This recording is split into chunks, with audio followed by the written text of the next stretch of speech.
there's a stigma about, people who are overweight.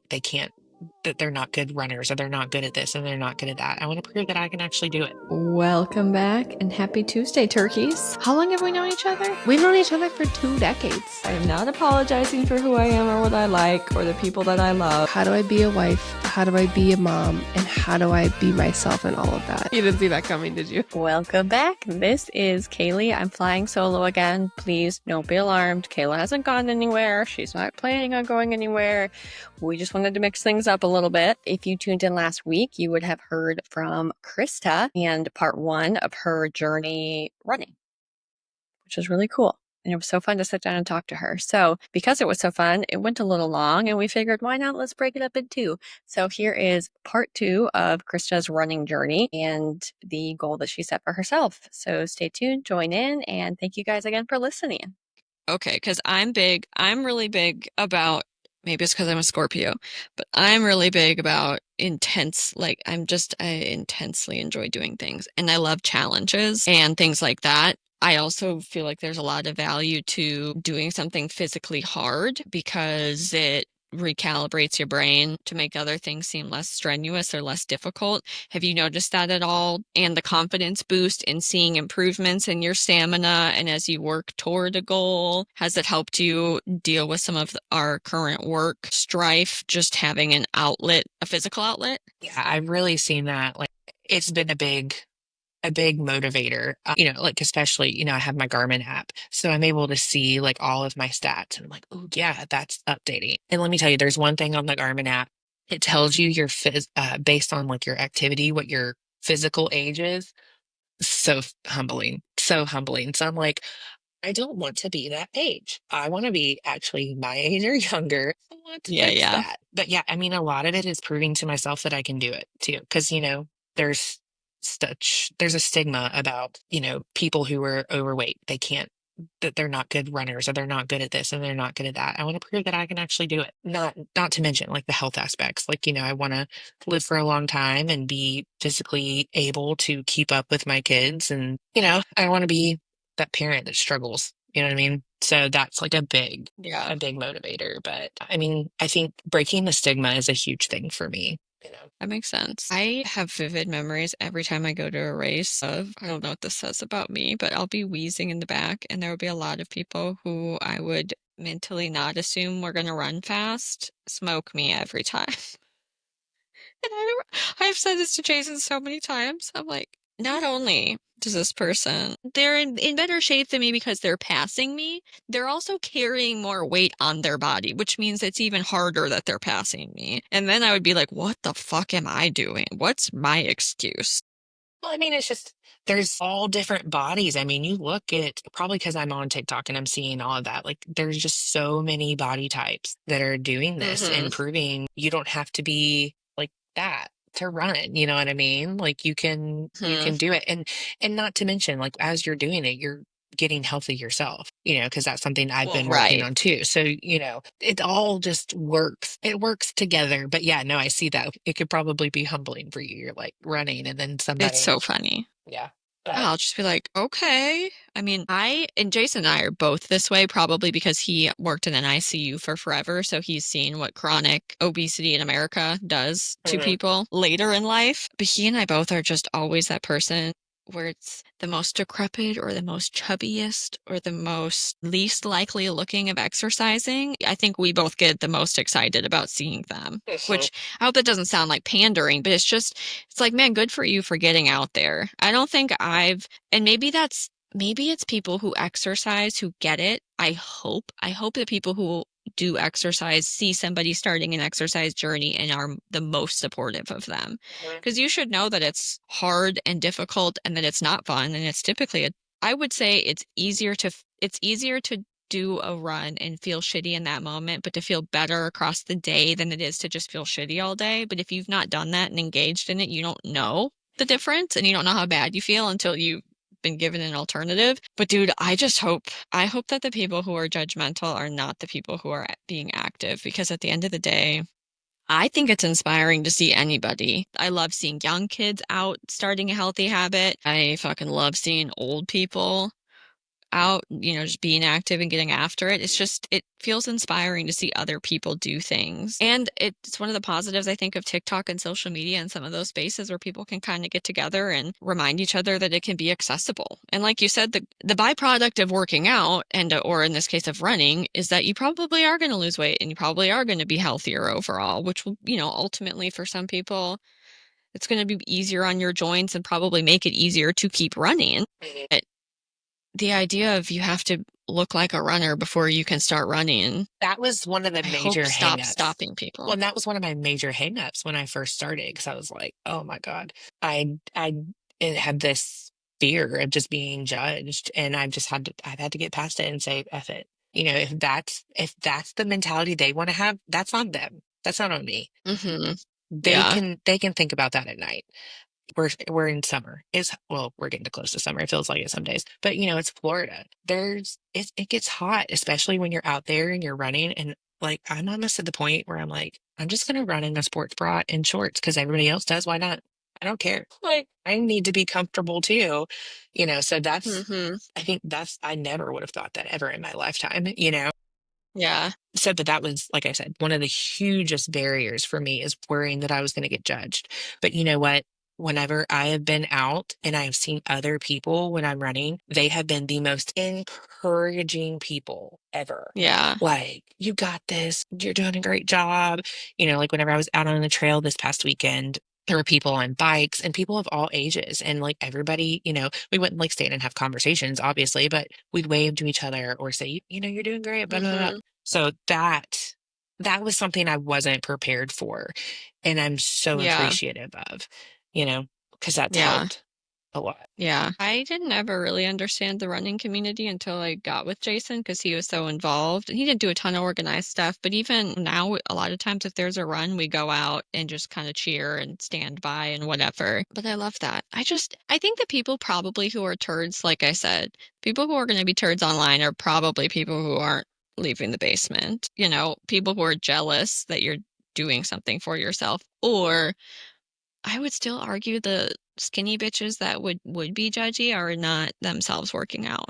I could be wrong. But it just seems like once you do something difficult and you push yourself, then you start to appreciate other people for doing the same thing. I mean, everybody's got opinions and you just got to filter out the crappy ones. And that's hard. Yeah. It's an easier said than done thing because, I haven't had anybody, because, I've been posting some things. I'm not a post every day kind of person. I haven't had anybody post anything negative. I would probably cry.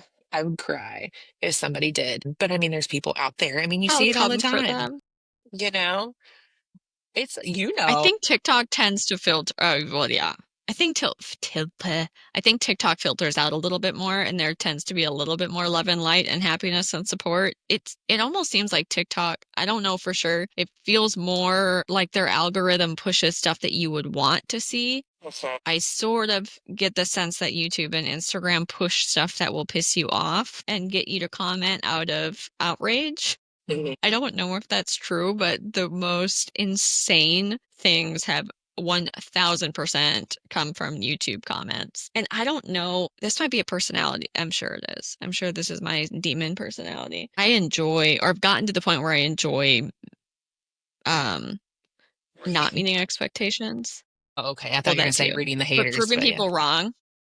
Yeah, well, I also like that too, because then they expect me to be mad and then I respond to them so earnestly. But I think there's something to be said about reframing things as a challenge and proving people wrong, even like you said, doing that for yourself and proving yourself that you could do it. I feel like a lot of that can be really helpful for people who might be trying to start out. Like, take the hate as motivation. And that's the biggest way to silence somebody is to go out and do the thing they don't think that you can do. Oh, 100%. 100%. But like you said, there's always going to be little keyboard warriors that they are more likely to say something through a keyboard than they are to say it to your face. It was forever ago, but Kayla and I, when we first started doing our little Saturday morning mini series, did one where we read the comments to each other out loud. Sort of as I think I watched one of those whenever I first found you. We were in person together, so it made it so much fun. Just, what if someone actually said this to your face to face? Hardly anybody would be that brazen. It makes me think it was so funny to me. Which late night does it? The mean tweets? Was it Jimmy Kimmel that did mean tweet? I don't know. I remember that, and they would read Like they read would their get own the tweet. actors or the whoever to like read the actual tweets about themselves and they're laughing about it because they're like, this is stupid, you know? So yeah. Mhm. But you know, like the algorithm, like you were talking about, I think it's about par because like TikTok, I mostly do like my running stuff now. So my algorithm tends to Mhm. be that. Now you go to my Instagram, it's books and work feed. So it's totally on par. So I like have basically two different personalities that, you know, for my social Yeah, medias. right. It's a Anyway, crazy place. any other I know. Any tips for somebody who's in the ambivalent stage of I want to do something, I don't know what I should do? Any tips from your experience that you would pass on? Just start. Like, you Yeah. know, that is the hardest part about it is just doing it and getting out there and making it a habit and like trying. And there's still days where I'm like, I don't want to do this. You know, I want to go out and Yeah. get hot or whatever, or just expend the energy, you know. But yeah, so just getting out there and doing it, there's all kinds of things. And you're gonna, if you get on that side of TikTok or whatever, Instagram or whatever it is that you watch, there's gonna be all these things of you have to have this, this, and this in order to be able to run. Like things, physical things. You don't. Like when I started off, I hadn't bought tennis shoes in forever. It's one thing I've learned, like tennis shoes are a big thing. But like, you know, I got out there with what I did, what I had, and I've kind of evolved as I've been going and getting the things that make me more comfortable. Just putting yourself out there and doing it. And you're going to feel Mhm. probably crappy the first few times. You're probably going to feel crappy many, many times after that. Like, you know, and I'm still so new in it too. I don't feel like I'm one to take advice from, but, you know, it just getting out there, definitely the first hurdle and remembering who cares what other people think. Yeah. The thing I think is cool about running is it's so accessible. Like you said, they're going to tell you that you have to have a pack and a bottle and a little handheld thing and a little poucheroo and a $200 pair of shoes. And there are things that I'm sure may get more comfortable versus less comfortable. But at the end of the day, you could literally just, if you're clothed, walk out your front door and start. I mean, if you're a lady with big boobies, probably, I don't know for sure because I don't Invest have in a them, but good I would sports bra. Yeah, imagine mine aren't that big good either. sports bra matters. Yeah. Because we just watched not watched, but we were having breakfast and there was a 5K downtown. And this one girl ran by and she had such big boobs. And her bra was so unsupportive. And I was just like, That's just got to be painful too, how have though. you done this? It's so painful. I felt bad. But she was out there doing the damn thing and she was almost done with the race and Go she was girl. ahead of a lot of other people. But that would maybe be something I would consider spending money on if you have the boobies to get something that's gonna squash them. And I know, like, you don't have to go out and buy $200 pair shoes, but investing in good shoes, because if you're running in something that's not good for you, it's going to jack your body up. Mm-hmm. You know, mine's already jacked up from having two babies, you know, and so like just making sure that I had a comfortable shoe has made a major difference in how I feel whenever I run, you know, and there's running stores out there. You could go to a running store, they do their thing, like they measure your feet A little and foot yeah, measuring. well, it's not like the measure, like, you know, remember you used to go to the department store, it was all there. Yeah, yeah. But like they have feet mapping things, like Running Wild down there in Pensacola downtown. I think they do it there. And so even if you can't buy a pair of shoes there, find what works for you and go bargain shop somewhere, you know, look online, look, Mm-hmm. is it on Amazon? Can you find them cheaper? There's no harm in that. Jason gets a bunch on eBay, which sounds crazy Yeah, because they're lightly used, but he gets good deals and he's just very persnickety about what works for him, which makes sense. But yeah, you're right. There's a lot of places you can go. Even those stores. I mean, I know Running Wild has sales occasionally, even just telling somebody like, look, I need to find something that's reasonable. I'm sure that they would be more than happy. Because running store people just want other people to run. Usually hmm, everyone that works there is a runner. yeah, So compared to going to like Dick's or one of those places where it's just kind of any Billy Bob that might be working, a true running store is probably going to have somebody that's just ready to pee their pants with delight that you are getting into something that they're super into and they'll want to tell you all the I things. definitely think if you do feel like you're going to get serious into it, go get fitted for a pair of shoes because it will make a world Yeah, of that makes difference. sense. That would be like, I thought I was going to have to have bunion surgery because I Yeah. was wearing some that were rubbing, Mhm. and I switched up the shoes and it went away, which I was surprised. Anyway, it doesn't matter. But definitely, you're definitely right. I think that makes sense. But that, like I said, that's the cool thing about running. Like you were saying, you can have an app and then you can just kind of go. I will definitely second you'll have good days and bad days, and you'll have days you think that you're running well, and then days that you feel like you've never done it before. And like I said, I used the Couch to 5K app because I needed to be told what to do as far as start running and then walking and all of that. I forget how many weeks they say it's supposed to It's take. like, was it 6 I weeks just or want something like anyone, that? I don't know. I just want anyone to know that goes out and does that. Maybe it's a 12-week program. It's fine if you hang out at level or week 5, week 6 for months. You're still doing it. You're still Because getting out there and it's movement. Like, who yes, you're cares? still doing it. You're still doing the thing. So who cares? But I just remember being like pushing play and listening to that bitch and thinking, we are not progressing as fast as you seem to think that we will We be. don't all have And to then you be, sprinkle in the Florida heat, and I'm like, yeah, we don't all have to be ultra marathon runners or Ironman. That's a whole nother rabbit hole. Or Boston Marathon or New York Marathon. We don't all have to do that. Although, like, kudos to the people that do. That's wonderful. mm-hmm. But we don't all have to be like that.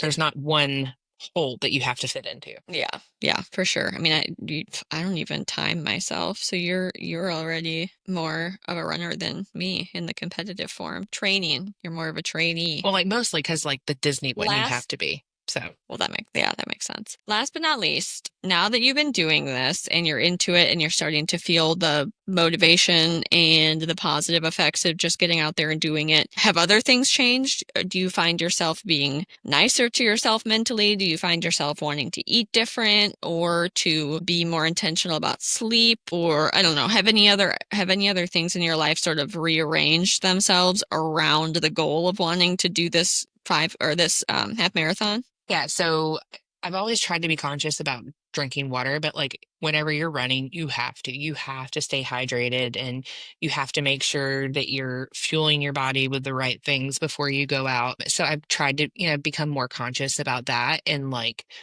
how treating myself mentally, it's been better. That's also, therapy is a great thing too. So if you're not in therapy, go to therapy. But, between therapy and running, I think mentally I'm really starting to get in a much better place than I have been in years past. And so, yeah, mentally improvement, making sure that I'm staying hydrated and, those two things I think are the biggest changes I've seen. I probably didn't even answer your question right, but those are probably the Oh, biggest there's no right. things I've noticed that. That makes sense. I think if I did therapy with people, individual therapy, I would prescribe exercise. And specifically in the way that you're doing it, where you pick something fun, you pick something motivating, you pick something with a friend, and then you set a goal and then you work toward it. Because I mean, we know from our line of work how important it is to make small, measurable goals and how much reinforcement you can have from seeing incremental change. Mhm. So, like you were saying, for you, it helps to track and the miles and the time and all of that, and to get the satisfaction out of seeing your times improve or your distance lengthen or, whatever the case may be. But again, Kayla and I say this all the time, everybody needs to go to therapy at some point or another in their life and mentally get yourself in order. But I just think the way that you're doing this is so cool. And it's inspiring to see somebody just be like, fuck it, I want to do this thing. And I don't really care if it's what other people imagine I would do or if it's what other people think is normal. Because I get real big hangups or have had big hangups about other people's not even what other people would think, but it's sort of people thinking, well, that's not in line with your personality. You're supposed to, you like this, so then you like this, so then you like this thing, and you're not supposed to deviate from your little silo that you live in. Because we'll probably So talk anyway, about my sorry, other tangent. personality another time, and so yeah, like I have that one. So you're like, oh, but that's like a sedentary type of thing. Like that's not a running thing. But Yeah. You can be both. Exactly. I think that's the biggest takeaway that I hope people get from all of this is that you don't have to silo yourself into being one type of person. And Kayla and I have joked that sometimes we feel like we have multiple personalities or one personality, but it comes out in these random shoots that don't really seem as though they're connected to anything. And you don't have to have a coherent brand for yourself. I hope that's what people can understand. We don't need to you get curate pick ourselves your all the brand. time. Yeah, you can, your life is not an Instagram feed that's supposed to be coherent. Just go out there and throw things at the wall and figure out what sticks. And if it works for you, do it. But ultimately, we all have to have some way of staying physically active for our sanity and our health. And I love that what you're doing is culminating into a social event and a thing with friends, and it's healthy. And your kids are young, but I'm sure ultimately they're going to be able to see a difference in your confidence and just kind of, the positive aura that comes out of all of that. And I just wanted to take the time and pester you about all of this because I do think it's so cool. And people sometimes, I think people in midlife feel if they haven't always been active or if they're not someone that's super athletic, that it's impossible. And it's just like, well, too bad, sucks to be me. But you did CrossFit. It's not like you'd never dipped your toe into the world of hard things physically, but it's a good reminder for people that you don't have to have been in cross country in high school to start running in your 30s. 37, 2 kids. You can do it. I can do it. We can all do it. You're better than me because when I was in high school, I joined cross country for one day and then I became the manager. I love it. But yeah, no, but good for you. Good for you. I'm excited. Maybe we can do a later on update. Yeah, because to see how things go. Because in the midst of all this, I said, oh, I'm going to do that. I've also then signed up for a 5K for this summer. So I'm going to die during that one because it's going to be hot. And then I also signed up for a local half. So, doing the things. I'm so excited. Do you want to tell people where they can find your TikTok journey or do you want to leave that to yourself? We can Our whole 5 listeners. I mean, we can put it in the caption or whatever. In the little show notes? Yeah. Okay. So we'll link it. People can click. If you say anything rude, Krista will tell me and I will come for you. Actually, you're my bulldog. No, anyway. But yes, I love this. Thank you so much for your time. Thank you for chatting. Thank you for telling us all of the things. I can't wait for Kayla to hear this. And yeah, we're going to also, P.S., have Krista back later to talk to us about all things book life, nerd book life, self-publishing, independent books. There's a whole other rabbit hole once we get into more of our creativity series on here. We'll have her back. So thank you for this. It's been so fun. No, I love it. I was so nervous. Interviewed someone. I was so nervous. I was Marco Poloing Kayla this morning, and I was like, Kayla, I like Krista a lot, and I know her from work, and this is going to be fine. But tell me why I'm so nervous to talk to somebody that's outside of my normal routine without my safety blanket. We talk Kayla. literally pretty much every day. But I'm like, oh my God, I'm like putting my story out here on the internet. Again, it's the judgment thing. But I'm like, you know what? F it. Let's do it. So I was excited. I was excited when you asked me. I was like, oh my gosh, she wants me to be on her podcast. Okay, I'll do it. Thank you for not being like, she wants me to be on her podcast. Because just like you said, you're running and people might have an opinion. I know when we started this, some of my friends were like, you're not Joe Rogan. Obviously not. But anyway, everybody needs to know. It works. Okay. I'm going to shut up or else I won't ever shut up. But seriously, thank you. This has been so delightful. Yeah. I can't wait to hear more and get more updates. And maybe we'll periodically bother you for updates. I don't know. We'll figure it out. But for all of you people who need to be inspired, just listen to this. And Krista says you can do it and you can do it. You got it. All right. Goodbye, my friend. All right, everybody. That was part 2 of Krista's running journey. Thank you so much for sitting in on this second interview, the only second interview that we've done. Thanks to Krista for being open, for sharing, for taking the time out of her life to sit down with me because she's also busy and has kids and a life. I hope that everybody listening got something out of it. I hope you feel inspired like I did. I love hearing people's stories of starting something new and doing something different and setting a goal and finding out ways to be healthy and making that work within your everyday schedule. So super thankful to Krista for coming in and joining us and talking about all of that. Thank you to you guys for listening in. We will link the information for her social media accounts in the show notes, so feel free to check them out. PSA, you better be nice, because you guys can be turd alerts to me in the comments, but You shall not be rude to people that I like. Anyway, thank you as always for listening, and Kayla will be with us next week. So feel free to come back. And as always, we appreciate you. Comment below if there's other interview topics you'd like to hear, and love you. Bye.